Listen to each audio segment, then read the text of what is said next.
ساڵتە لەبێت بینەرانی کورسات نیوز من ناوەڕۆتۆفیقم داڵکەم شوی بەرنامەی پانۆراما پێتانگەیشتنەوە بۆ قسە و باسکردن لەسەر ئەو پێشهاتە نوێیانەی کە لە نێوان هەرێمی کوردستان و عێراقدا تۆتارەوە. ئەمڕۆ دادگای باڵای فیدرالی لەسەر سکاڵای یەشێک لە پەرلەمانتارە سەربەخۆکانی ئەنجومەنی نوێنەرانی عێراق لەسەر مەسەلەی ناردنی یاساییبوونی 400 میلیارد دینارەکەی بەغدا بۆ هەرێمی کوردستان کە پێشتر سکاڵای کردهبوو بڕیاریدا. بڕیاریی یەکلاکەرەوەیە و تانەدان لێشی نییە، یعنی واتە تانی لێ نادرێت. هەرێمی کوردستان ناتوانێت تانەبا لەو بڕیارەکەی دادگای باڵای فیدرالی ئەڕێ بە هیچ شێوەیەک نابێت حکوومەتی عێراق و بەغدا پارە بنێرێت لە ئێسادا بۆ هەرێمی کوردستان. دیارە ئەم بڕیارە کاردانەوەی سیاسی بەدوای خۆیدا دەیەنێت بۆ مەسەلەی پەیوەندیەکانی نێوان هەرێمی کوردستان و عێراق.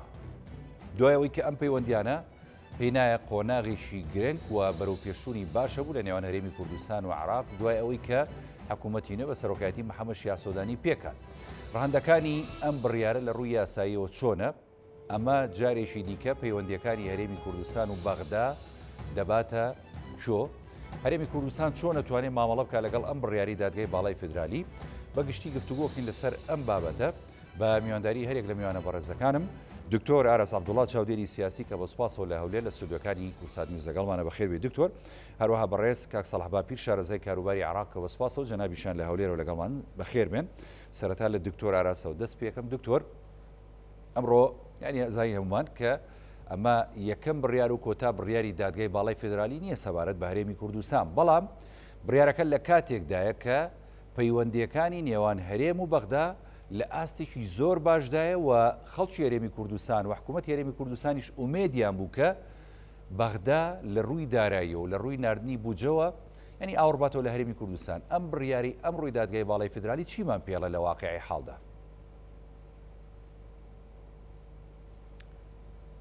بەڵێ شەوتان باش. بەداخەوە هەر کاتێک پەیوەندەکانی حکوومەتی هەرێمی کوردستان و حکوومەتی عێراق دەگاتێت ئاستێکی باش، پەیوەندەکان دەگەنە ئەو ڕادەیەکەوە ئایندێک بەرقرار بکرێ بۆ چارەسەرکردنی کێشەکان یاخود ئیرادەی چارەسەرکردنی کێشەکان دروست دەبێت. دەستێکی شاراوە بە کارهێنانی دادگای فیدرالی دووبارە دەمانگەڕێنێتەوە خاڵی سفر. شتێشتریشمان لە یاد نەچێ ئەو 200 میلیارە بودجەنیە سلفەیە تاوەکو یاسای نەوت و غاز لە پەرلەمانی عێراق پەسەند دەکرێت وەکو سلفەیەک بە ئیتیفاقێکی سیاسی لایەنەکانی پێکهێنەری حکوومەتی عێراقی لەسەر ئەوە ڕێکەوتن ئەو سلفەیە بدرێ بە هەرێمی کوردستان تاوەکو دەگەنە ڕێککەوتنی کۆتایی لەسەر سەرجەم بابەتەکان و لە سەرجەم بوارەکاندا لە نێوان هەرێمی کوردستان و حکوومەتی عێراق. بۆیە ئەو بڕیارێکی دوژمنکارانەیە و نادات پەروەرانەیە چونکە سلفە جیایە لەگەڵ بودجە. سلفە وەکو پێشینەیەک ئەدرێ بە هەرێم بۆ بەستی تا دەگەنە ئەو کاتەی ڕێککەوتنێکی کۆنکریتی لەسەر مەسلەی بودجە و نەوت و غاز و ئەو بابەتانە یاخدا و قەیرانانەی کەوا لە نێوان هەرێمی کوردستان و مەرکەزدا هەیە. بۆیە دەتوانین بڵێن دادگای فیدرالی دووبارە لە جیاتی ئەوەی ببێ بە چارەسەرکردنی ببێتە هۆکارێک بۆ چارەسەرکردنی کێشەکان هەوڵ وەک پێشووتریش بۆتە هۆکارێک بۆ زیاتر قوڵکردنەوەی کێشەکان لە نێوان هەرێمی کوردستان و عێراقدا کە ئەوەش پێشاتێکی نوێی خراپە لە بەردەم پرۆسی سیاسی عێراق، چونکە ڕێککەوتنێکی سیاسی هەیە لە نێوان پارتی و یەکێتی لەگەڵ لە ناو هاوپەیمانەیە کە بەناوی هاوپەیمانی دەوڵەتی پێدەگوترێت. ئەو هاوپەیمانێتە لەسەر کۆمەڵی خاڵ بەڵێ بەڕێوەبردننی دەوڵەت ئەو هاوپەیمانێتەیە لەسەر کۆمەڵی خاڵ ڕێککەوتون بۆ ئەوەی بگەن بە ڕێگە چارەیەک بۆ چارەسەرکردنی و قەیرانانەی کەوا لە نێوان هەرێمی کوردستان و لە نێوان عێراقدا هەیە. دووبارە ئەو بڕیارە قۆناغەکان دەباتە دواوە دووبارە دەگەینەوە خاڵی سفر. ئێستا ئەوە دەتوانین بڵێن تۆپەکە لە یاریگای لایەنە عەرەبەکانی ئەو هاوپەیمانەتەیە لە تۆپەکە لە گۆڕەپانی حکوومەتی عێراقیە تا چەند مولزەم دەبێ بە بڕیاری دادگا. بیریشمان نەچێ دادگای فیدرالی پێشتریش هەندێ بڕیاری تری دەرکردووە و نەچۆتە واری جێبەجێکردنەوە. دەتوانین بڵین کۆتا بڕیاری لەسەر پرسی نەوتی نەوت و غازی هەرێمی کوردستان نەتوانراوە تاوەکو ئێستا جێبەجێ بکەن بگرە لێژنیان پێکەنەوە بۆ چارەسەرکردنی ئەو بابەتە. لەوانەش ئەو بڕیارە ئەگەر حکوومەتی عێراق بوویەتی پرۆسەکە تێک نەچێت کە کە ئەو هاوپەیمانەتێکەوە تێک نەچێ لە کاتێکدا دەنگدانی با بڵین دەنگدانەوەی ئەوە هەیە ئێستاکەوا مقتەدا سەدر دووبارە بێتەوە ناو گۆڕەپانی سیاسی ڕاگەاندنی ئەولامان جۆلە دەبێت کە ئەگەری سەر هەڵدانەوەی خۆپیشاندانەکانی تر هەیە چونکە مقتەدا سەدر و تیاری سەدری درچیان بەوە کردووە کەەوە سەرکردەکانی ئیتاری تەنسیقی کۆک نین پەیوەندی نێوانیان خراپە جا ئەوە ینی زمینە سازی دەکات دووبارە بارودۆخی عێراق تێک بدرێتەوە لە ئەگەری ئیتزام نەبوونی بەغداش بە بڕیارەکەی دادگای فیدراڵی ئەوە قۆناغەکان و لە ڕێگای گفتوگۆ و لێژنە و لێژنەکاری دەتوانن بڵێن ئەو قۆناغە تێب بڕێنن ئەگەریش مصر بوون لەسەر ئەوەی کەەوە ئەو بڕیارە جێبەجێ بکرێ و 200 ملیارەکە نەنێردرێت هەبوونی کورد و نەبوونی کورد لە بەغداوەکیەکە دەستەکانە خۆش بێت دکتۆر ئاراز ینی بەڕاستی شیکردنەوەی شی ورد و واقعیت کرد بۆ بابەتەکە کاک سەڵاح باپیرانی جەناب تاوەکو شارەزایشی کاروباری عراق ئەوەی کە دکتۆر ئاراز ئاماژەی پێدا بە تایبەت لە ڕەهەندی بڕیارەکەدا بۆ مەسلەی پەیوەندی سیاسی نێوان لایەنەکانی پێکەنەری حکوومەتی عراق کە کورد وەکو لایەنی پارتی و یەکێتی لەگەڵ لایەنەکانی شیعە و لایەنەکانی سوننە بەشدارن لە پێکێنانی هاوپەیمانەتی بەڕێوەبردننی دەوڵەت کە یوش حکوومەتی محەممەد شیع سۆدانی لێ ینی هاتە بەرهەم ئەتوانین بڵین ئەمە کاریگەری ئەبێت ئەم بڕیاری دادگای باڵای فیدرالی لەسەر پەیوەندی نێوان لایەنەکانی پێکەنەری حکوومەتی عراقی ئەگەر کاریگەری هەبوو وەکو دکتۆر ئاراز ئاماژەی پێدا کاردانەوەی لایەنەکانی شیعە بە تایبەت چیە بێ بۆ کورد و بۆ بڕیارەکەی دادگای باڵای فیدرالی بڵێ شەو باش کاخەوڕێ بە خراپیوانی بەڕێزەکە دەکەم سڵاو لێ ئەوە سەرجەم بینەرانی کوردستان نووس لە هەرچێکی دینابن وڵا کە بڕێکە سەیرەی کە لە ساڵی ڕابردوو لە مانجی 12 ساڵی 2022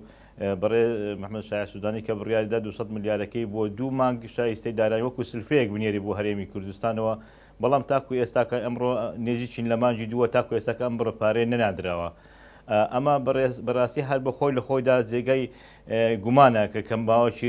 نزیکەی 3 مانگە ئەمە نزیک 3 مانگ دەبێتەوە ئەم بڕیارەدا یان نزیکی 2 مانگ زیاترە ئەم بڕیاردرا بۆی کە ئەم بڕە سلفەیە کە چۆن شار پێگە کە بڕی مانگانە 200 ملیار بنێ کە شایستەی داراییەکانی مانجی 11 و 12 ساڵی ڕابردوونە بەڵام تاکو ئێستاکە نادا بەڵام کەبینی کە لە ماوەکانی ڕابردوو ئەندامیشی پەرلەمانی عێراقەوە سکاڵی یاسایی لە دادگای فیدرالی نووسیوە بۆی کە ئەم بڕەپارێ بۆ ئەستێنرێت و نەیەدرێ بۆ هەرێمی کوردستان ئەبینی کە ئەمڕۆکەش لە کۆتا بڕیارەکانی دادگای فیدرالی عێراقی کە دادگای باڵایە کە پێکاتوە لە 9 کەسەوە کە یەک لە 9 کەسەکان دونیێنەری کوردیشی لەگەڵدایە کە لە هەمان کاتەکە ئەوانیش تەوقیعی خۆیان لەسەر کردووە بەڵام زۆربەی بڕیارەکان بە زۆرینە و کەمینە بڕیاری لێ دەردەچێت ئەمە بەڕاستی جێگای داخە ئەمە یەک لە زەرمەندەکانی یەکەم خەڵکی هەرێمی کوردستانە کە ئەم بارە قورسەی کەوتۆتە سەرشانیەوە کە ئەم هاوکاریە یاخۆ ئەم بڕە نەسریە کە بۆ ساڵی ڕابردوو بنێت بۆ هەرێم تاکو ئێستا نەنادراوە بۆ بربەستیش کە لەبەردەستی دروست بوو کە ئەم سکاڵایە بوو کە لایەندا پەرلەمانتارێکەوە کە لەسەر نووسا دادگای فیدرالی ئەمڕۆکش کە بڕیارەکەیدا بۆ ناردنی ئەم بڕەپارێک کە بڕیارەکەی هەڵۆشاندەوە بەڕاستی ئەمە بێتە هۆی زایدەن ئەتوانم بۆ بڵێم لە نێوان لایەنە سیاسەکانیشەوە تەقریبەن کەم و کوڕێک دروست دەکات ئەبین کە لە ماوەکانی ڕابردوو لە کاتی پێکەنانی حکوومەتەکەی سوودانیدا کورد کارکتەرێکی سەرەکی بوو یان ئەتوانم بڵێم لە پێکەنانی حکوومەتەکە دەوری سەرەکی باڵای هەبوو کە چەندین منسەبی سیاسی و منسەبی ئیداری لە ناو حکوومەتی نوێی عێراقەوە بەدەستێناوە لە سەرۆک کۆمار و وەزیرەکان و جێگری سەرۆک وەزیرانیشەوە کۆمەڵێک وەزارەتی کردیە بەڕاستی ئەمە جێی داخانی کە بینی کە بڕیارێکی وە کە لە حکوومەت بڕیار ئەدا بەڵام دادگای فیدرالی بربەستە بێت لە پێناوەی ئەم شایستە داراییانەکە بۆ هەرێم بنێدرێت و بەڵام لە هەمان کاتیشدا کە لە ماوەی ڕابردوو چەندین ڕێکەوتنی کراوە خۆ چەندین لێک نزیک بوونەوە هەبوو لە نێوان عێراق و لە نێو هەرێمی کوردستانەوە لە مەرکەز و ناوەندەوە بەڵام ئێمەش بە سێوش سەرشی تاکوی ئێستاکە بڕیارەکان یەکلاکەرەوە نەبووینێ نتواندرا ئەم ڕێکەوتنانەی بە تایبەتی ڕێکەوتن لەسەر بوجە ڕێکەوتن لەسەر ناردنی نەوت بۆ دەرەوەی وڵاتەوە ئەمانە کۆمەڵک بەربەست بوونەکەوە یەک لە هۆکارەکان ئەوە بۆ کە تاکو ئێستاکە ئەم بڕیارانە جێبەجێ نەکرەوە بەڵام ئەمەش کۆتایی دنیا نییە ئەکرێ لە هەمان کاتێک ئەمە ڕاستە بڕیاری 400 ملیارەکە هەڵوەشاندرەوە بەڵام ئەتیرێ ڕێکەوتنی دیکە لە ڕێگای ئەنجومەنی وزیران و لە ڕێگای ئەو پێکاتانەی کورد کە لە بەغدا بەشدارن بە تایبەتی نوێنەرانی یەکێتی و پارتی کە ئەمڕۆکە پێگەی سەرچیان هەیە لە حکوومەتی عراق و یاخو بەشدارن لە پێکردنی لە حکوومەتی عراق ئەتوانە ڕێککەوتن بکری یاخۆ بڕیارەکەی پەسەندکردنی بودجەی عراقەوە کە لە شایستەی داراییەکانی بودجەی عراق نسبەی کوردیشی تێدایە. بەڵام آخر ساڵی داهاتوان قسەکە ئەوەیە لە ڕابردووک و جنابیش ئاماژەت پێداوە دکتۆر ئاراسی ژاماژەی پێدانی ئەرزێت یەک فراهم کرابوو بۆ ینی پەیوەندیی دۆستانە لەسەر ئاسی باڵا لە نێوان هەرێمی کوردستان و عراق و تایبەتی لایەنەکانی پێکەنەری حکوومەت بە سەرۆکایەتی محەممەد شیع سۆدانی و کۆمەڵێک بڕگەی گرنگ لە بەرژەوەندی هەرێمی کوردستان لە کارنامەی حکوومەتەکەی سۆدانیدا هەبوو. پێ وایە ینی ئەم بڕیاری دادگا لە ئێسادا ئەم ئەرزیەت و ئەم بێگەیشتەی کە هەیە لە نێوان لایەنەکانی شیعە سونە کورد تێک نادا ئەگەر تێشی بدا پێ وایە لایەنێکی شاراوە یاخود دەستێکی شاراوەکو دکتۆر ئاراس ئاماژەی پێدا هەیە بۆەوەی کە پەیوەندیەکان تێک بدا یاخود حکوومەتەکە ئیسیقرار وەرنەگرێەوە ئەو لایەنە شارا و دەستە شاراوەیە پێ وایە دادگای باڵای فیدرالیە دادگای باڵای فیدرالی چێ باڵا دەستەتیایە بەڕاستی ئەمە پرسیارێکی زۆر گرنگە ینی کاک سەلاح. بڵێ ئەگەر سیر بکە وەکو چۆن تێکدانی پەیوەندەکان هەل لە کاردانەوەی سەرێک کە سەرۆکی پارتی دموکراتی کوردستان بەڕێز بارزانی کە لەوتارێشدا کە بەنای مەڵباتی بارزانی بڵاوی کردوتەوە ئینکاری بڕیارەی کردووە بەڕاستی و هەروها هەندێک دەستەواژەی ڕابردووشی بەکارهێناوە کە بۆ ئەم بڕیاردانەکە بۆ لە کاتی ناردنی شایستەدارایەکە بۆ هەرێمی کوردستان و یان هەڵۆشانەوەی بڕیاری ناردنی 400 ملیارەکە کە سەرۆکی پارتی دموکراتی کوردستان کە بە ڕەدیدەوە ئەمە یەک لە ڕەدەسەریعەکان بووکەوە لە پاش بڕیارەکەی دادگای فدرال ئەمە ڕەدی دراوەتە یعنی کەواتی یەک لە نیشانەکان ئەمە بەدەرکەوێت ئەو پەیوەندیانەی کە لێوان لایەنە سیاسیەکان هەیە بەتایبەتی لە نێوان کورد و شیعەوە بەتایبەتی لە نێوان کورد و سنەوە ئەمە بێگومان ئەبێ پەیداچوونەوەی بۆ بکری یاخۆ تەنگەژاکەوێتە نێوانیانەوە وەروها گۆڕەپانی شارعی سیاسی عراقیش و هەندێک ئارام نییە بڵێن حکوومەتێکی ئارامە و زاڵ ئەبێ بەسەر هەموو کێشەوە بەربەستەکانیشەوە و هەروها شتێکی تریشی لە ئارادێ ئەو پێکاتەی کە دادگای باڵای فدرالی کە سەرۆکاتیەکە هەندێک لایەنی سیاسی تێدا ئامادەبوونیان تێدا کە ئەمڕۆکە مشارک نین لە حکوومەتی عراقی وەکو نوێنەراتی سەدری تێدا وەکو نوێنەرات پێکاتەکان تێدایان کەش تێدا هەیە پێما ئەمانش پێما لە بەرژەوەندی زیاتر بەژۆندی حیزبەکانی خوان دوو ئەندامی کوردن ئەگەرەوە دوو ئەندامە کووردە ئیمزایان لەسەر نەکردایە یا بەهات نایەتە دەرەوە خۆ بڕیارەکە و کاتە ساری مەفعول نابووە نەشێن نەتوانی بڕیارەکە بدەن وایە یان نا ببوورە کاگە هاوڕێجان من پێمە هەندێکدا لە دادگای باڵای فدرالی زۆرینە و کەمینە ئەخوامانە لە ڕژی 50 زاید یەک ئەخوا لە زۆربەی بڕیارەکانیشەوە بۆیە ئەو کاتێک کە بڕیارەکە لە سەدراوە کە ئەم بڕیار هەڵبەشێتەوە من ناڵێم دادوەرەکەی هەرێمی کوردستان کە لەگەڵ بەشدار بوون لەگەڵ ئەم هامان ڕێی بوونا بەڵام ئیمزاشیان لەسەر کردووە ئەمان ئیمزایەکان لەسەر کردووانی کە بڕیارەکە ڕازی بوونە بەڵام لە هەمان کاتیش ئەیانتوانی بایکۆت بکەن ئیمزایەکانیان نەکەن بۆیە ئەو کاتی کە بڕیارەکە دەرچوو ئەنووسرا لە کاتی ئەنووسرا بە زۆرینەی ئەندامانی دادگای فدرالی ئەم بڕیارە دەرچوو نەک ئەندامانی کوردەکانیش بەشداری بکەن لەسەر ئیمزای خوانسمانی کەواتە کە ئیمزایان کرد ئەوانیش ڕازی بوونە بە بڕیارەکەەوە لەگەڵ بوونیان لەگەڵ نەبوونی بەڵام ڕازی بوونە بۆی ئیمزایان لەسەر کردەوە بەڵام ئەمەشمان بیر نەچێتەوە دادگای باڵای فدرالی هەموو پێکاتەکانی ناوشیای عراقی کردنەوەدەنا هەمیان لە بەرژەوەندیاندا نییە کە ئەمڕۆ حکوومەتێکی استقرار هەبێت و حکوومەتێکی ئارام هەبیت و بۆی کە ئەمڕۆکە کە بینی ئیتارە تەنسیق بڕێ بەراتی ئەم حکوومەتەکە سەدر کە زۆرینەی پەرلەمانی عراقی بۆ ئەمڕۆ سەدر دەگەڵدا نییە بێگومان یەک دوو سێ ئەندام پەرلەمانی ئەندامانی ئەنجومەنی دادگای عراقیشەوە لە پێکاتەی سەدردانا دەست خۆشکاگە سەلاح بابی دکتۆر ئاراز ینی زۆرێک لە چاودێرانی سیاسی ئەوەی کە ئەمڕۆ خوێنەوە بۆ بڕیارەکەی دادگای باڵای فدرالیەکەن وەکو کاک سەلاحی ژانی ئاماژەی پێداشیکردنەوەیشی وردی کرد ینی دروستە بیزەبەت ئەوەی کە لە گوزارێ لە نێو دادگای باڵای فدرالی عراقدا زۆرێکی ئەو ئەندامانن کە تا ڕادەیەک ینی وەلایان بۆ سەدر هەیە یا بۆ هەندێک لایەنی دیکە کە بەشداری لە حکوومەتەکەدا بەڵام خوێنەوەیشی دیکەکرێ بۆ مەنازانم تا چەند لەگەڵ ئەو واقعایی دەوترێت دوای لابردنی پارێزگاری بانکی ناوەندی عراق کە تا ڕادەیەک مەیلی بەلای سەدر و سەدرەکانە هەبوو لەلایەن محەممەد شیع سۆدانی ئەمڕۆ بینیمان دادگای باڵای فدرالی ئەم کاردانەوەی هەبوو ئەمەیان تا چەند دروستەوە تا چەند جوڵەکانی سەدر دەرەخات بەرامبەر حکوومەتەکەی محەممەد شیع سۆدانی بەڕاستی دەست خۆش پرسیارێکی جوانە پێش ئەوی وەڵامی و پرسیارت دەمەوە طبعاً دادگای فدرالی یاسایەک تایبەت بەخۆی هەیە کە ئەو یاسایە لە 11 مادە پێک دێ لەگەڵ هەندێک بڕگەی کەوا پێشتر هەموار کراوەتەوە پەیڕەوی ناوخۆشی هەیە پەیڕەوی ناوخۆ کە بە عەرەبیەکەی پێڵە نیزام داخلی لە 22 مادە پێکاتیە لە هیچ نە لە یاساکە نە لە پەیڕەوی ناوەخۆیەکە نەهاتووە هەموو ئەندامانی دادگای فیدرالی ئەگەر ڕای جیاوازیان هەبێ مولزەم بن بڕیارەکە واژوو بکەن. پێشترەمە لەسەر کەیسی نەوت و غازی هەرێمی کوردستان ئەگە سیرکەین هەردوو دادوەرە کوردەکە مخالف بوون لەگە بڕیارەکە واژویان کردبوو بەڵام مخالف بوون نووسرا بوو بە کۆی بە دەنگدانی هەفت ئەندامی دادگای فیدرالی لەگەڵ دوو ڕای مخالف کە دوو دادوەرە کوردەکە بوون. ئەوەی جێگەی پرسیارە ئەوڕۆ هەردوو دادوەرە کوردەکە بە هەمان شێوە تەوقیعیان کردیە لەسەر بڕیارەکە کەوا بەڵێ بڕیارەکە بە ئەکسەریە بۆ کەواتە هەرنەوە ئەندام ڕازی بوون لەسەر بڕیارەی دادگای فیدرالی کە ئەوە بەڕاستی جێگای سەیرە دوو دادوەری کورد لەسەر پشتی هەرێمی کوردستان لە دادگای فیدرالی بن چۆن بەرامبەر بڕیارێکی ناعادیلانە و دژمنکارانە بەرامبەر بەنەتەوەکەیانەوە ئەوەستنەوە. هەندێک لە پسپۆران و لە توێژەرانی ئەنگوت مولزەمە هەر بڕیارێ دەربچێ ئەبێ هەموو دادوەرەکان ئەگەر ڕای مخالفشی هەبێت دەبێت واژوو بکە. بەڵام دوای پێداچنەوەی من بە یاسای دادگای فیدرالی کە 11 مادێ لەگەڵ پەیڕەوی ناوە خۆشیان کە 22 مادێ لە مادە 16 هاتیە یەک فەقەرە هاتیە مادە 16 دەڵێ لە پەیڕەوی ناوەخۆ دەڵێت هەر بڕیارێک کە دەرچوو لە دادگای فیدرالی ئەگەر ڕای جیاواز هەبوو پێویستە ڕایە جیاوازەکان ئاماژەی پێ بکرێت و حتاوەکو ئەو ڕایە جیاوازانە دەبێ لەگەڵ مەلەفەکەش هەڵیش بگیریها بچێتە ناو مەلەفەکەشەوە کەچی ئەوە جگەلەوەی کەوا ڕای جیاوازیان نەبووە چکە دەوەی لەواقت تەعنیان نەدایە لەسەر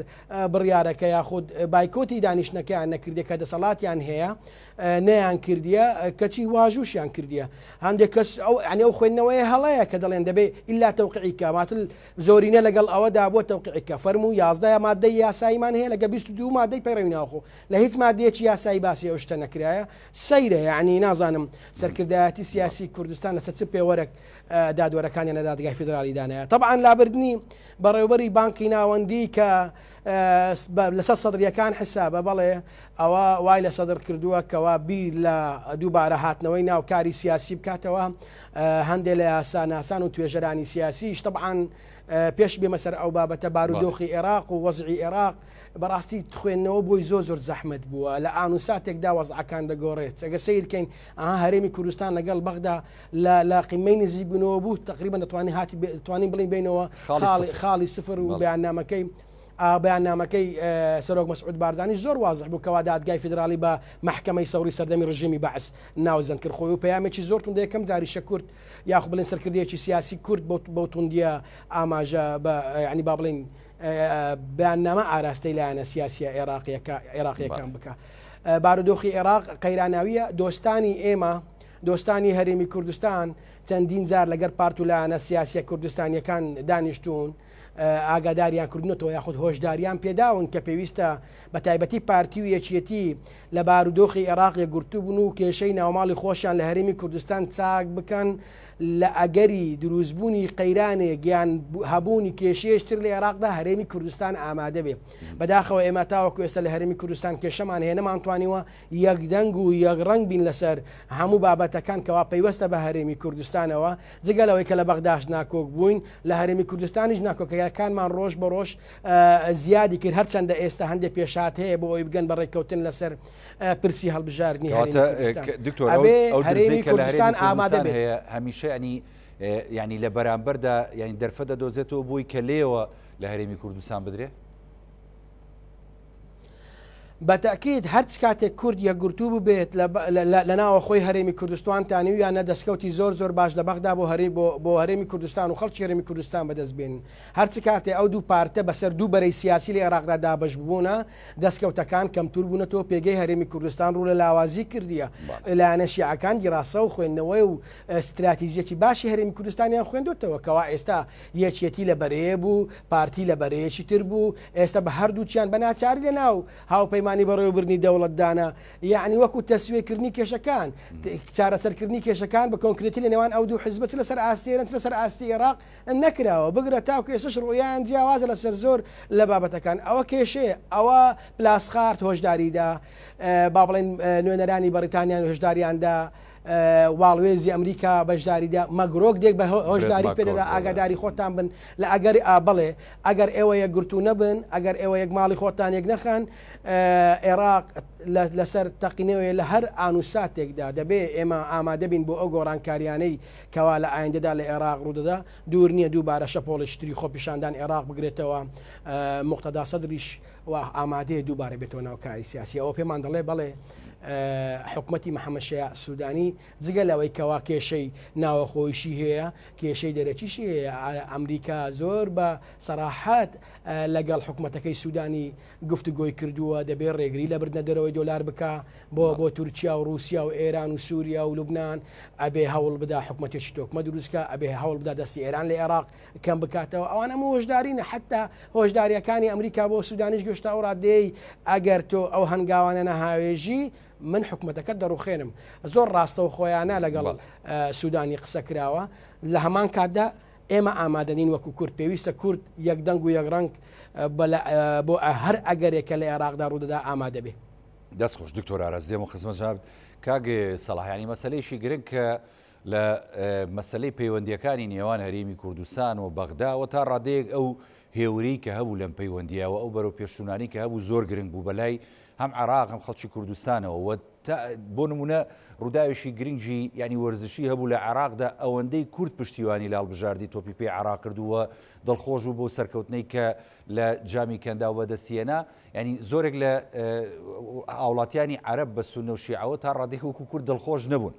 ینی ئەمانە بە تەواوەتی ینی بڕیارەکەی ڕووی دادگای باڵای فدرالی ئەمانەی هەموو پێچەوانە کردەوە بەڕاستی. ینی کاتێک کە ئەوە تا بۆ نمونە هاوڵاتیانی عێراق یەکگرتووە بن دەستێک لەو لاوە دێ مۆساتیەکەدا کاتێک کە حکوومەتێک پێک دێ بە زۆرینەی لایەنەکان دەستێک دەیەوێت ئەمە تێک بدا باشە توانین بڵین عێراق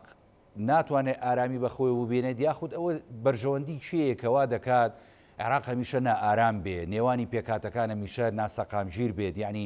دۆخی ئابووری بەشێکی لە عێراق باش بێ بەشەکەی دیکە خراپ بێ ئاساییە ئەمە بەرژەوەندی چیە بە گشتی کە ئێستا ڕوئەدا؟ بڵێ من پێم وایە هەتاکو دەستە دەرەچێکەکان لە ناو خاچی عێراقیان لە گۆڕپانی سیاسی عێراقەوە نەبردێ ئەم کارە سیاسیانە بەردایم لە ئارادا بن. ئەبینی ئەمڕۆکە زایدن کە یەک لە وڵاتانی زۆربەی وڵاتانی دراوسێکانمانەوە هەمویان ڕەچاوی بەرژەوەندەکانی خوانەکەن بۆیە زیاتر ئانوێ کارکتەری خوان لە حکومەتی عێراق و یاخۆ لەناو عێراق و گۆڕپانی سیاسی دەوری تەسیری خوان ببینن یان بۆ بۆی بەرژەوەندەکانی خوان بپارێزن لەناو گۆڕپانی سیاسی عێراقەوە.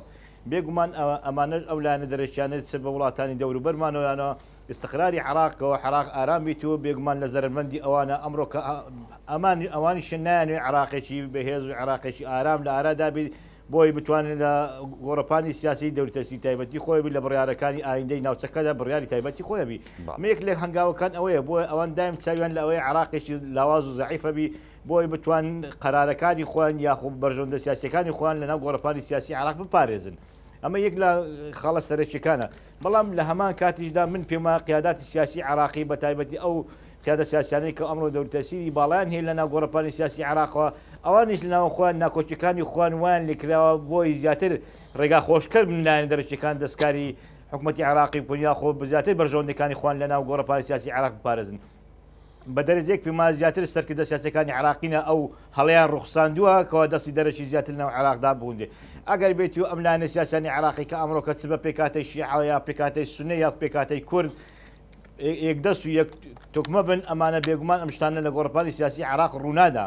بەڵام لە هەمان کاتیش دەکە چۆن بەردێستا شارت پێدا جێگای داخە بەڕاستی نێو ماڵی کوردیش وای لێ کردووە کە زۆربەی قەرارەتەکان کە لە بەغدا و لە ناوان دەرەچن پەرتەوازەی نێو ماڵی کورد وای لێ کردووەکەەوە ئەوان بتوانن زەفەر بە قەراراتەوە بدەن یاخوا زەفەر بە نێوماڵی کورد بچن بە هەندێک بڕیار بدەن لە دژی بەرژەوەندی هەرێمی کوردستان شووە یەک لە هۆکارەکانیش ئەوەی هەر کاتێک ساتێک کە هەرێمی کوردستان یاخۆ پێکاتە سیاسەکانی ناو هەرێمی کوردستان لایەنە سیاسەکان بە تایبەتی یەکێتی نیشتیمانی کوردستان و پارتی دموکراتی کوردستان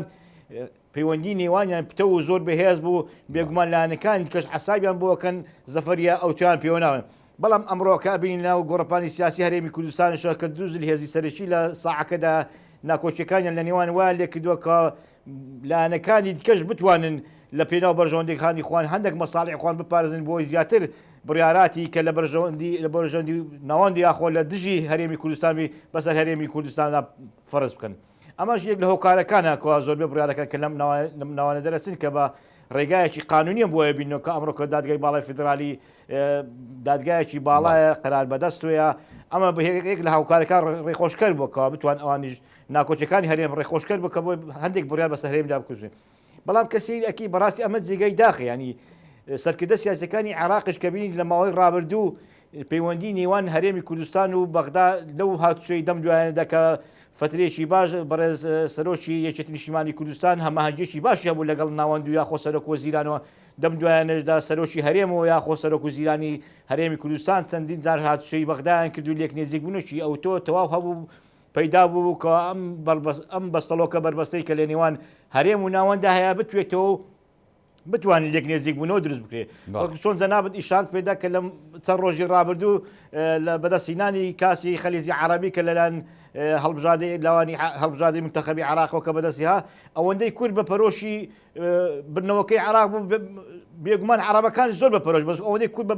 بە پەرۆشەوە بوو وایە نەزانی بۆ نەتەوەکەی خوان بەدەستیان هینە و خەڵکی کورد وایە ئەزانی کەوا یەک نەتەوەن و یەک وڵاتن ینی ئەمانە هۆکارێکی سەرەکی بوون کە لێک نزیک بوونەوەی هەرێم و ناوەند دروست بێت بەڵام بەداخەوە کە بڕیارێکی وەکو ئەمڕۆکە لە دادگای فیدرالی دەرچوو ئەم بڕە شایستە داراییانە کە بۆ هەرێمی کوردستان ببردرێت و یاخۆ قەتع بکرێ ئەمە یەک لە هۆکارەکان کە زەرمەند یەکەمان بێگومان خەڵکی هەرێمی کوردستانشەوە و هەروە گۆڕەپانی سیاسی عراقشە من پێما لە ئایندەی داهاتی و بەرەو پشێوی ئەڕات و بەرەو ئالۆزی ئەڕات و یاخۆ ئەو ڕێکەوتنانی کە لە نێوان لایەنە سیاسیەکاندا هەبووە وردە وردە بەرەو پوکانەوە ئەڕات و کابینی هەوت لایەکەوە بەرژەوەندی خۆی بەسەر لایەنەکان کە فەرزەکە لا بێگومان لایەنەکان کەش بێدەنگ نابیت و ئاو بێدەنگ ناوەستی کە ئەمڕۆکە چۆن بەسیەوەمەکە یەکەم کاردانەوەی کە سەرۆکی پارتی دیموکراتی کوردستان بەڕێز مەسعود بارزانی کامڕۆ لە بەیاننامەیەکەوە دەری کرد و ئیشتیباهی کرد بە مەجلیس قیادە سەوڕەی کۆنی عراقیەوە بەڕاستی ئەمە جێگای داخێکی هەدەفێکی گەورەیە ئەگەر بیر لەم بڕیارە سیاسی بکەی یاخۆ لە بەیاننامەیە بکەیتەوە ئیشتیباهی کرد بە قیادە سەوڕەی هەرێمی کوردستان کاردانەوەی توندی خۆی لە خۆیدا هەڵوێستەیەک وەرەگرێت من پێما بڵێ من پێما لە ماوەی داهاتوو هەرێمی کوردستان لەوانەیە کاردانەوەی زیاتریشی هەبی بەڵام لە هەمان کاتیشدا بێ زیاتر من پێمایە بتوانرێت لە ڕێگای دیالۆگ و یاخۆ لە ڕێگای دانوستانەوە ئەم کێشانە چارەسەر بکرێت و ناکرێت من پێمایە بە ڕێگای گفتوگۆ هەموو شتەکان بەدەست دێنین بە ڕێگای بڕیاراتی توندی و بە ڕێگای قەراراتی کتوپەر ئەمانە پێمایە چارەسەر ناکرێت زیاتر پێم دیسان مێزی گفتوگۆ باشترین چارەسەرە بۆ ئەم پەیوەندیانە یاخۆ هێشتان دەستوری عراقی کۆمەڵێک بەرژەوەندی کوردی تێدا پارێزراوە من پێم کورد ئەتوانی دەستوری عراقی بە کارکتەرێکی سەرەکی دادای بنێ دەستوری عراقی بتوانانی لە ڕێگای دەستوری عراقی شەڕی مافەکانی خۆی بکە شەڕی مافی گەلی کورد بکە هەرێمی کوردستان بکە لەگەڵ ناوەندەوە دەستی زۆر بڕیاری باش تێدا بۆ هەرێمی کوردستانەوە ئەمانە زۆر توانی بەرژەوەندی خۆی بکبی یاخو بودجەی عراقی تاکو ئێستاکە بە تەواتی بۆ ساڵی ئایندە ساڵی ئەو ساڵی ئێستاکە 2023 کە بەشی کوردی تێدایانی ئەتوانم با بڵێم ئەتوانی ئەم قەرارەش جێبەجێ بکرێت بەهۆی بەڕێگای تەفاوز و لێک تێگەیشتن لە نێوان هەرێم و ناوەندەوە کە ڕاستە 400 ملیارەکە شایستەی دارایەکانی ساڵی ڕابردوو بە هیمانجی 11 و 12 بووە بەڵام ساڵی ئێستاژمان کە لە بەردەستەکە ئێمە ئەوڕۆکە لە ساڵ 2023 داینا کە بودجەی عراق کە بەشی کوردی تێدا دیاریکرەوە ئەتوانی سود لەمە شۆر بگرێتەوە ئەمەش بەڕێگای دانوستان و بەڕێگای گفتوگۆ ئەکرێت لە نێوانیاندا من پێمە ڕاستە هەرێمی کوردستان پێویستە بەرژەوەندەکانی خۆی بپارێزی پێویستە دیفاع لە مافەکانی خۆی بکات پێویستە دیفاع لە مافەکانی خەڵکی هەرێمی کوردستان بکات بەڵام ناشکێ بە گرژی و ئالۆزی زیاتر ئەم دەستکەوتانە بەدەست بێن من پێما زیاتر بتوانێت شەڕی خۆمان لەگەڵ ناوان بکەین بە ڕێگای دەستورەوە بە ڕێگەی قانونەوە ئەو دەستوری کە لە بەرژەوەندی هەرێمی کوردستانەوە کە زۆرنی خەڵکی هەرێمی کوردستان دەرجی پێداوە دەست خۆشکاک سەڵات دکتۆر ئەرەز ینی مەسەلەیەکی گرنگ کە بۆ نمونە حکوومەتی عراقی لەسەر پێکات ڕێکەوتنی لایەنەکانی هاوپەیمانی بەڕێوەبردنی دەوڵەت بوو کە کوردیش بەشێکی سەرەکی بوون و کۆمەڵێک داواکاری کورد لە نێو هاوپەیمانێتەکەدا نووسرایەوە و لە کارنامەی حکوومەتەکەی سۆدانی شایانی جۆمالەی بوو بینیمانێ چێ لەو خاڵانەشی کە زۆر تاشیری لە یەکرێتەوە لەلایەن بەرپرسانی باڵای کورد و حکوومەتی هەرێمی کوردستان لەگەڵ محەممەد شیع سۆدانی مەسلەی دەرچواندنی یاسای نەوتوگازە لە نێو ئەنجومەنی نوێنەران لە داهاتوویشی نزیکدا مەسلەی پێشمەرگە داهات و شایستە دارایەکانی حکوومەتی هەرێمی کوردستان لەلایەن بەغدا و کۆمەڵێک یاسای گرنگتر پێ وایە ینی کورد ئەگەر یەکگرتوو بێ لە ناوخۆی سەرەتاوە دواتر بەو مەسەلی گفتوگۆ و دیالۆگ و پەیوەندی کە وەکو کاک سەلاح ئاماژەی پێدا لەگەڵ بەغدا و لایەنەکانی شیعە و سونە بیگرێتە بەر ئەتوانێت لە ئەنجومەنی نوێنەران بۆ نمونەر هیچ نەبێت یاسایەکی نوێ دەرکەن بۆ ینی دادگای باڵای فیدرالی ئەوەی کە لە ڕابردوودا هەبوو ئەم دادگای با بەم شێوازە نەبێت بۆ من لە بەرژەوەندی هەندێک لایەن بڕیار بداوە لە بەرژەوەندی گەلێکی گەورەیەکو کورد و هەرێمیشی گەورەیەک و هەرێمی کوردستانەوە تا بڕیارەکانی خۆی یەکلاکاتەوە کورد ئەتوانێت ئەم بابەتە یەکلا بکاتەوە لە نێو ئەنجومەنی نوێنەران لەگەڵ لایەنەکانی شیعە و سوننە؟ طبعا بەشێکی شیعە کە بە ئیتاری تەنسیقی ناسراوە ڕێکەوتنێکی لەگەڵ لایەنە کوردیەکان هەیە لەگەڵ پارتی بەتەنیا لەگەڵ یەکێتی بەتەنیا یەکچکەوە یەکگرتووی نەچن ناو پرۆسەکەوە و لەگەڵ سوننەکانیش کە بەشێکی زۆرینەن ڕێکەوتنێکی هەیە طبعا ئەو ڕێکەوتنە لە دابشکردنی پۆستەکان بگرە زیاتر هیچ خاڵێشتری جێبەجێ نەکراوە تاوەکو ئێستا کۆمەڵی خاڵ هەیە لە ڕێکەوتنی لێوان هەردوولادا کە هاوپەیمانەتی ئیدارەی دەوڵەتی پێ دەڵێن تەنیا دابشکردنی پۆستەکان ئەوە کاری دەسەکراوە سەرۆکی کۆمارە سەرۆکی پەرلەمانە جێگرە و وەزیرەکانە و ئەو هەیئاتانێکەوە کە پێویستە کاری سەکرێ بەشێکی زۆریش لەو پۆستانێتریش کەماوە کاری لەسەر نەکراوە لەو خاڵە بترازێ هیچ خاڵێکی تر نەچۆتە واری جێبەجێکردنەوە لە نێوان لایەنە سیاسیەکان طبعاً لە ئەگەری جێبەجێ نەکردنی بڕگەکانی تر و بەکارهێنانی دادگای فیدرالی لە ڕێگای جوڵاندنی سکاڵا دژی هەرێمی کوردستان ئەبێ هەم هەرێمی کوردستان هەم سوننەکانیش بڕیارێکی چارەنووسساز بدەن بە کشانەوەیان لە حکوومەتی ئەو حکوومەتێکەوە ئێستا لە عێراق دروست بۆ بە سەرۆکایەتی سوودانی و ئیتاری تەنسیقی سەرکردایەتی ئەو حکوومەتە دەکات لە ئەگەری کشانەوەیان طبعاً حکوومەتەکە لاپەل و پۆپ دەکرێت و دەبێ هەڵبژاردنێکی خێراتر ئەنجام بدرێ ئەو کاتە کە هەڵبژاردن ئەنجام درا دەبێت زمینە سازی بکرێ لە هەر خولێکی تری پەرلەمانی ئەو دەسەڵاتە زۆرەی کە دراوە بە دادگای فیدرالی یاساکەی هەموار بکرێتەوە سیستەمی بە پەیڕەوە ناوەخۆیەکەی هەموار بکرێتەوە نەتوانێ هەندێک پرس لە عێراقێک کەوا فرەنەتەوە فرەمەزهب ئەگەر بێت و اتفاقی سیاسی نەبێ لەسەر بابەتە گرنگەکان و سەرچەکان کە پەیوەستە بە پرسی نەتەوەیی و ئاسایشی نیشتیمانی بە دوورکەوتنەوە لە شەڕی ناوەخۆ خوێن و خوێن ڕشتن نابێت دادگای فدرالی بێتە هۆکارێک بۆ قوڵکردنەوەی ئەو بابەتانە ئەبێ بە پێچەوانەوە ببێت بە هۆکارێک بۆ چارەسەرکردنی کێشەکان دەبێت دادگای فیدرالی یاسای دادگای فیدرالی کە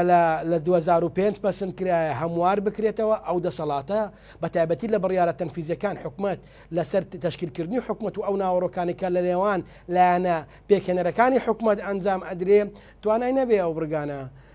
ئیلغا بکاتەوە دەتوانێت بیداتەوە پەرلەمان بیگەڕێنەوە بۆ پەرلەمان مناقەشە لەسەر ئەو بڕیاران بکە ئەوە ئێستا هەستاوە کۆمەڵێ بڕیاری حکوومەتی ڕابردووی ئیلغا کردووە جا ئەگەر هەر ڕێکەوتنێکراو هەر حکوومەتێک پێکهێنراو دووبارە پاش ڕنەمانی ئەو حکوومەتە بێتەوە دادگای فیدرالی بێ بڕیارەکانی حکوومەتی پێشوو ئەلغاکاتەوە کەواتە هەرێمی کوردستان و سوننەکان نادێ بەگەڕی بەغدا بن و خەریکی گفتوگۆ بن یعنی کەواتە تۆ ناتوانانی لەسەر هیچ هێڵێک لەگەر لایەنە شیعەکان ڕێ بکەوت یا لەگە حکوومەتی عراقی هیچ ینی هینێکی نییە سوود و مەفایەکی نییە بۆ ئیجلانێک ناناوی ئێستا عێراق بەڕێوە دەبە دادگای فیدرالی نە حکوومەتی و نە سەرۆکاتی کۆمارە هیچ شیوانە دادگای فیدرالی بەخۆی تەواوی دەسەڵاتی تەشریعی و دەسەڵاتی تەنفیزی لە جیاتی هەمویان کار دەکات و هیچ حساب بۆ مؤسساتە تەشریعی و تەنفیزەکانی تری عێراق ناکات دەبێ بربەستێک بۆ ئەو هەنگاوی دادگای فیدرالیدا بندرێت چونکە دەمانباتەوە قۆناغی سەردەمی دیکتاتۆریەت ئەوە لە ئەو بڕیارانێکەوە ئەدرێ بڕیارەکانی سەردەمی پێشوون بە پشتبەستنیش بەسەر هەندێ یاسای سەردەمی ڕژێمی بەعس ئەو کارانە ئەنجام دەدرێت دەناخۆتە یاسای کاکە ئەمە یاسای دادگای فیدرالیمان هەیە و بەردەستە یازدەمات زۆر وازحە ینی شتێکم لا بۆ بەگرێ بەڕاستی هەر لە سەرەتای دامەزانی ئەم دادگایەوە ینی پێم وا بێتە ئەگە نازم زانێرەکەی متەواویانە تاوەکو ئێستا هەرێمی کوردستان هیچ سکاڵایەک یاخود هیچ داوایەکی لەم دادگایە تۆمار نەکردووە ئەمە بۆ و ئەگەر دادگاکە بەم شێوازە بەرامبەر بە هەرێمی کوردستان دژبێ ئەو دوو ئەندامە کووردە ئەتوانن پاشەکشە بکەن ئەگەر پاشەکشە بکەن چی ڕۆیە بەڕاستی لە ناو دادگاکەیە طبعا کوردیەک داوای تەقدیم کردی لە دادگای فیدرالی بە پێی زانیارەکانی من لەسەر مانەوە و بەرکاربوونی مادەی ١40 ئایا ئەو مادەیە بەرکارە لە ماوەکەی ماوە یاخود نەماوە لەو دادگایش کوربردوویەتەوە دادگای فدرالی بڕیاریداوە مادەی 140 مادەیەکی دەستوریە و لەگەڵ دەستوری عێراق و بەردەوامیش ئەبێت و کەیس لایەنێکی سیاسی تر ناتوانن بڵن مادەی 140 بەسەر چووە لەو بڕگەیە کورد سکاڵای تۆمار کردووە لە دادگای فدرالی بەڵام تەواوی بڕیارەکانی تری دادگای فدرالی بەتایبەتی دوای قۆناغی لە دەستدانی نیوەی خاچی هەرێمی کوردستان و بارودۆخێکەوە بەسەر هەرێمی کوردستان داهات دادگای فدرالی بەهێزەوە هاتۆتەوە گۆڕەپانی سیاسی عێراقی و کاریگەری لەسەر بڕیارەکان هەیە بەڵام بیریشمان نەچێت وەک پێشتر ئاماژەم پێکرد هەندێک بڕیار کە لەلایەن دادگای فدرالیش دەرچوە بەڕاستی نەچێتەواری جێبەجێکردنەوە نزیکترین بڕیاریان کەوا دەرحەق بە هەرێمی کوردستان دایان دەربارەی نەوت و غاز ناتواندراوە لە ئەرزی واقع جێبەجێ بکرێ و کۆمەلگای نێودەوڵەتیش ئاماژەی بە هەندێک شتدا و پێشتریش هەندێک بڕیاری ئەنجومەنی ئاسایشێ لەسەر پرسی نەوت و غازی هەرێمی کوردستان کەوا تا تۆ ناتوانی بڕیارێ دەرکەی کە تۆ دەوڵەتی لەکوێ ئەندامیشی لە نەتەوەیە گرتووەکان کەواتە تۆ نابێ بڕیارەکانت پێچەوانەی هەندێک یاسای نێودەوڵەتی بێ بۆیە دەتوانین بڵێن بارودۆخی نەوتی غازی هەرێمی کوردستان و ئەو قەیرانەی کە لە پێشتر لە نێوان هەرێمی کوردستان و بەغدادا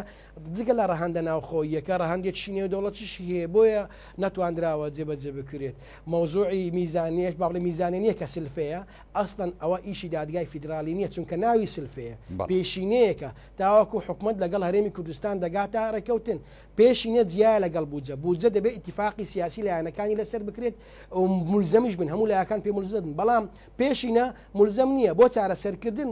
ئیشەکان تەمشیاکردن خۆ حەقی هەرێمی کوردستان 200 ملیار نییە زۆر لەوە زیاترە ئێستا هەرێمی کوردستان بە سلفەیە ڕازێ کە 200 ملیارە بۆی تاوکو قۆناغەکان دەگەنە سەر سڕێچکەی خۆی و کێشەکان لە نێوان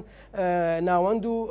هەرێمی کوردستاندا چارەسەر دەکرێن پرسیارەکەی ترت نازانم چی بوو ئەگەر پرسیارەکەشانەوەی ئەو دوو ئەندامەی کوردی کە لە دادگای باڵای فدرالی ئەگەر بکشێنەوە تا چەندە گرنگەوە لە بەرژەوەندی کوردەوە ئەو کاتە یعنی توانین بڵین هەیمەنەتی ئەو دادگایە کەمە بێتەوە یاخود لە ڕووی یاسایە و میزداقیەتی خۆی لەدەستبە ئەگەر نەشکشێنەوە دەتوانن تەحەفوز بکەن بڕیارەکە تەوقع نەکەن کە بڕیارەکەیان تەوقع نەکرد ئەوانە یاداشتێک تەستیمەکەن لەو یاداشتە هۆکارەکانی تەوقع نەکردنی ئەو بڕیارەیان ڕوون دەکەنەوە بۆ کەناڵەکانی ڕاگەیاندن بۆ دام و دەستگا تەنفیزی و تەشریعیەکان ئەوەشیان نەکردیە لە بەغدای ئەو جارە هەر تەوقعیشیان کردی ینی کە لەگەڵ بە کۆی دەنگ لەگەڵن لە مەوزوعی نەفت و غاز با بڵێن بڕیاری دەنجیان نەدا بە بڕیارەکە بەڵام تەوقعیان کرد بۆ ئەو کاتەش ئێمە ناڕزایمان دەربڕی گوتمان بۆ تەوقعی دەکەن دەبات تەحەفوزکەن چونکە هیچ بەندێکی یاسایی نییە کە ئەمە لە هەندێک خەڵک جۆمان لێ دەبێ هەجاری وای ئەندام پەرلەمانە ئەڵێ مولزەمە تەوقعەکە بەچی یاسایەک ئێمە لە بابەتێکی یاسایی قساکەین دادگای فیدرالیە خۆ نابێ بەس قسە فڕە بدەین ئەو مادە یاساییان بۆ بێنە چ لە یاسایی دادگای فیدرالی چ لە پەیڕەوی ناوەخۆی دادگای فیدرالی بزانام چ مادەیەکی یاسایی هەیە ئەندامانی دادگای فیدرالی مولزەم دەکا بە واژووکردن لەسەر بڕیارەکان ئەگەر هاتوو دەنجیان پێنەدا یاخود ڕایەکی مخالف یان جیاوازیان هەبوو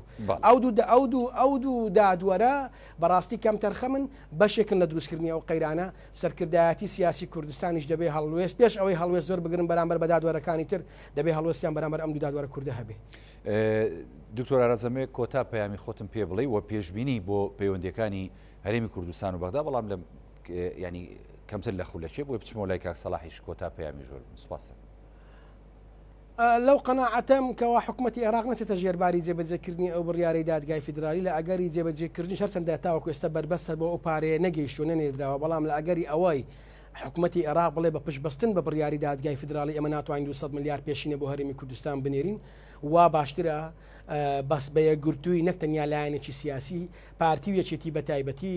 لە حکوومەتی عێراق بکشێنەوە کە تۆ لە حکوومەتی عێراق کشایەوە تەنیا لە پرۆسی سیاسی لەناو حکوومەت کشایەوە نوێنەرەکانت لە پەرلەمان دێڵی وا باشترە لە پەرلەمانیش بە تەواوەتی لە پرۆسی سیاسی عێراق بکشەوە ئەوە دەنگدانەوەیەکی هەرێمی و نێودەوڵەتی ئەبێ لە بەرژەوەندی هەرێمی کوردستانیش دەشێتەوە بەڵام ئەگەر تەنیا بۆ وەرگرتنی منسەب و هەندی امتیازاتی مادی لێ بمێننەوە ئەوە بابەتێشترە دەستخۆش دکتۆر ئاراس کاک سەلاح باپیر جەنابی شت کۆتا پەیام و سەرنجی خۆت بڵێ من پێم وایە لە کۆتا پێم باشترین ڕێگا چارەسەر بۆ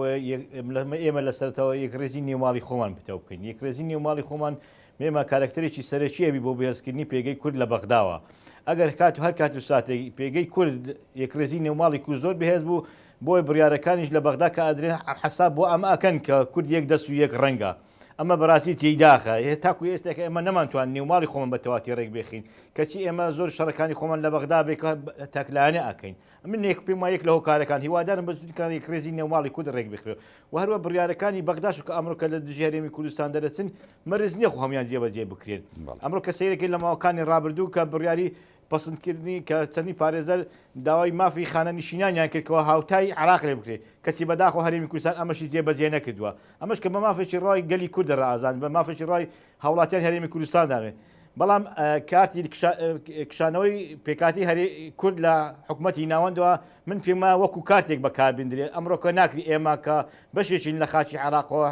هەرێمی کوردستانکەوە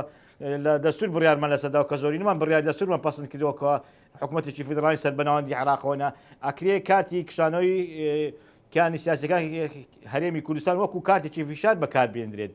بەڵام ناکری ئێمە حموو شوێک لە حکوومەتی بەغداوە ناوەند دروستکردنەوە هەتاکو بکرێ کێشەکانمان لەگەڵ ناوەندە بە گفتوگۆ بە ئاشتیانە چارەسەر بکرێت بۆی دەستکەوتەکانمان بپارێزینەوە دەستکەوتی زیاتریش لە ڕێگای دەستورەوە بەدەست بێنین. بەڵێ زۆر سوپاس بۆ کاک سەلاح باپی شارەزای کاروباری عراقە لە هەولێرەوە لەگەڵ ما سوپاس دەکەم سوپاس بۆ دکتۆر ئاراس عەبدوڵڵا چاودێری سیاسی کە جنابیشان لە هەولێرەوە لە سودەکانی کورسات ویزدە بەرنامەی پانۆراما لەگەڵمان بوو سوپاسدانەکەم بەڵێ بینەرانی بەڕێز ئەڵقەی ئەم شەوی پانۆراما پێشکەش کرا خواتان لەگەڵ